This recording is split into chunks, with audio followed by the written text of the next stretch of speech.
নারী মানে কি শুধুই একখণ্ড শরীর, নাকি সে এক অব্যক্ত ইতিহাসের নায়িকা?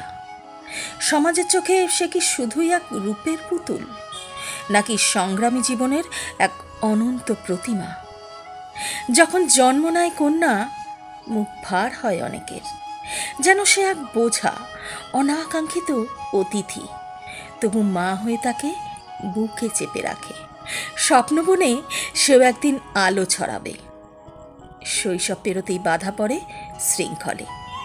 এভাবে হেঁটো না, ওভাবে হেসো না, এত কথা বলো না তো, বাড়াবাড়ি করো না। নারী যেন সমাজের বিধির এক বন্দিনী। কৈশোরে তাকে শেখানো হয় লজ্জাই নারীর ভূষণ, নীরবতাই তার শক্তি। সীমার ভেতর থাকতে হবে তাকে, নিজস্ব স্বপ্ন দেখারও নেই অনুমতি।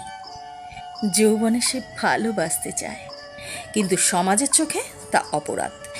সে স্বাধীনতা চাইলেও বলা হয় নারী হয়ে এত চাওয়া পোষায় না। বিয়ে মানে এক নতুন শেকল, বউ হয়ে মানিয়ে চলাই তার নিয়তি। শ্বশুরবাড়ি মানে নিজের অস্তিত্ব ভুলে সবার মন জয় করে চলাই তার কর্তব্য। স্বামী মানে সমাজের নিয়মে এক অধিপতি, তার ইচ্ছাই নারীর ভাগ্য ঠিক করে। কখনো সে ভালোবাসার আসনে, আবার কখনো নির্যাতনের কণ্ঠরোধ।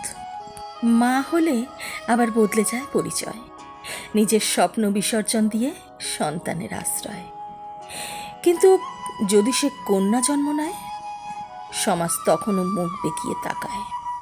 একদিন সে বুড়ো হয়, তার রূপ ফিকে পড়ে, তখন আর কেউ তাকায় না সেদিকে। সংসার যার জন্য ছিল সমগ্র পৃথিবী, সেই আজ একলা, অবহেলিত, উপেক্ষিত। সমাজের চোখে সে এক সারা জীবনের যাত্রী, যার অস্তিত্ব শুধুই দায়বদ্ধতার গল্প। কিন্তু সমাজ কি জানে নারী মানে ক্ষমতা, নারী মানে ভালোবাসা, নারী মানে সৃষ্টি? সে মমতার স্নিগ্ধ ছোঁয়া, সে লড়াইয়ের প্রতীক, সে আলো, সে আগুন, সে ধ্রুব সত্যের দৃষ্টিকোণ। সমাজের চোখ যদি সত্যিই খুলে যেত, নারীকে বোঝার দৃষ্টি বদলাতে পারত।